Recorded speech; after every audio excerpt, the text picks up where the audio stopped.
bad and he's out cold badly. Ref, he's dead, you fucking idiots. Ref, stop the fucking fight, ref, he's fucking out cold.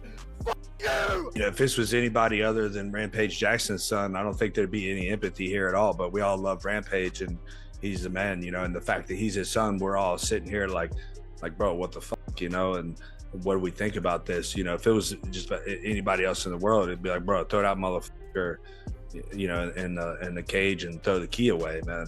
And that's probably what's going to happen to him. Like, when I heard about this, I went, all right, how can I defend Raja? I look at all the videos. I watched the full live stream and all that. I got nothing. Oh, I can't, you can't defend this. I see this, it's so sad.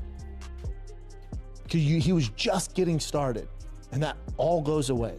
Hey man, dog gotta go to prison. I usually don't like to involve myself in other men's situations, but I feel I'm qualified to speak on this. And dog messed up. And if it's Rampage, I love Rampage. But Rampage, turn your son in. He got to go lay down for a little bit. Like, if it was my son, that's what I would tell him. You! Kill him!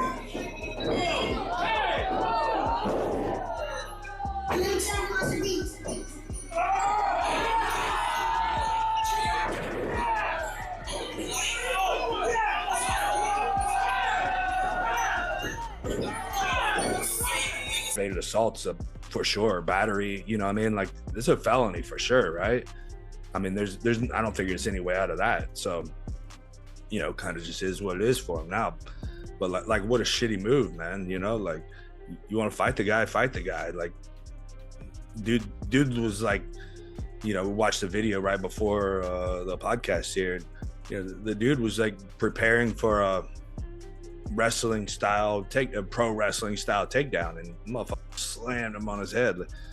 Like, you know, dude's lucky that, you know, like you said, he's hospitalized, but man, he's lucky that that's all that happened, you know? It starts like a bad dream in slow motion, a crowded indie wrestling show, a stunt that was supposed to be harmless, and suddenly a real slam that wasn't in any script. In seconds, the noise flips from hype to horror. People are yelling for the ref, a phone camera keeps rolling, and a young fighter with a famous last name crosses a line you can't uncross. Raja Jackson, son of former UFC champion Rampage Jackson, drives Stuart Smith to the canvas and keeps punching while the arena freezes. That single clip spreads like wildfire and nobody can look away. Here's what viewers say they saw. Stuart Smith wasn't expecting a real fight. He was performing in character, setting up a routine in front of paying fans. Instead of a choreographed spot, he absorbed a real slam and then a storm of follow-up shots while appearing unresponsive. Count them if you can handle it. Many claim the number was over 20. The detail that chilled everyone wasn't only the impact, it was the extra blows on a defenseless opponent. That is the instant when the soundtrack changes from cheers to panic as voices beg for it to stop and the ref looks lost. The outrage outside the ropes came fast. The video hit social feeds and the fight world reacted in real time. Some people stared in disbelief. Others didn't need a second viewing to form an opinion. They called for consequences. Lawyers, courtrooms, and a serious timeout far away from spotlights. A few pointed to the chaos inside the arena, the ref overwhelmed, the crowd frozen, and one pink-haired bystander who actually jumped in and made contact to stop the barrage. You could feel the collective frustration building.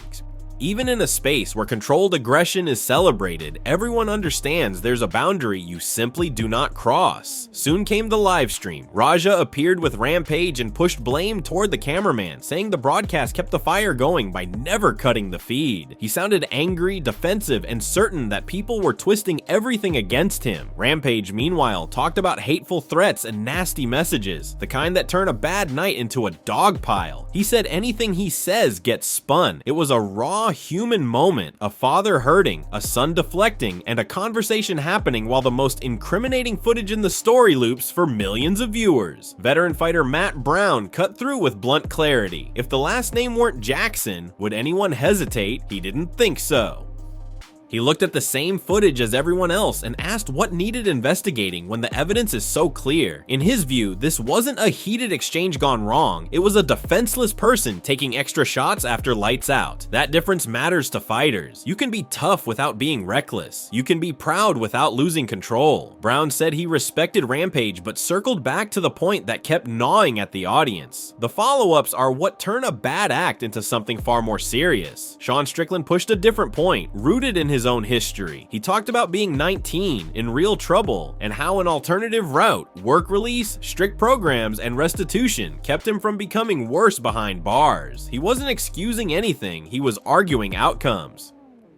Lock a young man in a cell and you may get a harder version later. Force him through structure and accountability, and maybe he comes out better. Strickland said the system turned him around because someone gave him one punishing chance instead of throwing him away, and he believes that decision kept him alive and kept others safe. Not everyone agreed. Kevin Lee pointed out that getting hit earlier, if that even happened, doesn't justify coming back hours later when a performer's guard is down. He said the act looked like a blindside in a place where everyone understands the show is pretend. Myron Gaines looked at it the way police and prosecutors tend to. A violent slam followed by many unanswered shots on an unresponsive person is exactly the kind of video that forces action. His advice sounded like basic crisis management. Stop talking on camera, secure a serious lawyer, and prepare for a knock on the door. Some online analysts went nuclear with their language, but strip away the heat and you're left with the core fear. Viewers saw intent and risk to life. When someone stops defending and the blows keep coming, regular fans don't debate rule books. They feel dread. That is why the clip landed like an explosion. It wasn't just violence. It was violence breaking the social contract that makes combat sports watchable. Even in MMA, where aggression is a job description, there are sacred cues: the bell, the tap, the ref's touch, the moment a fighter can no longer protect themselves. Cross those, and the audience doesn't see toughness, they see danger. And yes, the conversation drifted to Joe Rogan, because it usually does when the fight world convulses. Whether he speaks on this or not, fans already know the ideas he returns to: personal responsibility, the line between competitive violence and reckless harm, empathy for the victim, and a hard road back for the offender if they earn it. The wider podcast orbit sounded a lot like that this week. No sugarcoating, no pretending the clip shows anything but a serious breach. At the same time, there's a careful call for perspective: judge the act, protect the victim, and if there is to be a way forward, it must begin with accountability. Then there is the camera question. We live in a world where streams don't turn off. The feed that builds hype also immortalizes your worst second. Raja said the cameraman should have cut it. Maybe he's right that it poured fuel on the moment,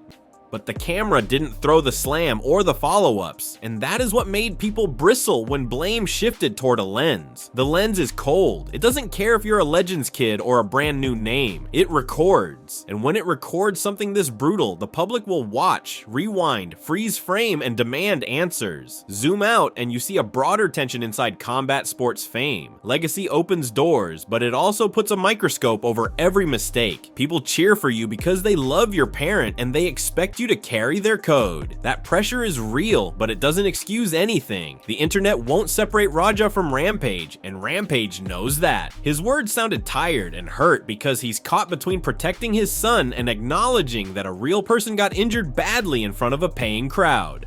Love and accountability aren't opposites, but they collide hard in moments like this. So what happens next? Lawyers step in, statements harden, and a timeline forms. Maybe the injured man decides to give grace, maybe he doesn't, maybe the charges stay light, maybe they climb because of the extra shots after the slump. Rehabilitation versus punishment isn't a poll, it lives in statutes, judges, and medical updates. What feels certain is this: the next move from Raja has to be humility. No more live streams, no more blaming a lens. The only path with even a chance of public forgiveness runs through ownership of the act and a willingness to accept whatever consequences come with it. Underneath the headlines is a lesson bigger than cages or rings. Strength isn't just power, it is control. The reason referees exist, the reason rules exist, is because all that force has to be contained or it becomes ugly fast. The scariest part of the clip wasn't the slam's violence, it was the missing brake pedal afterwards. That empty space, those seconds when a choice could have been made to stop, is where reputations die and careers end. You can rebuild from a loss. It is much harder to rebuild from proof that you ignored the most basic rule of all. When your opponent cannot answer, you stop. For now, the community is split on the remedy, but united on the wrong. Some want the book thrown, some want a grueling shot at rehabilitation, and most agree on this much. Focus on the man who was hurt, wish him a full recovery, and keep the conversation honest. Fame can't be a shield. Being young can't be an excuse, but neither should rage slam the door on growth. If there is a road back at all,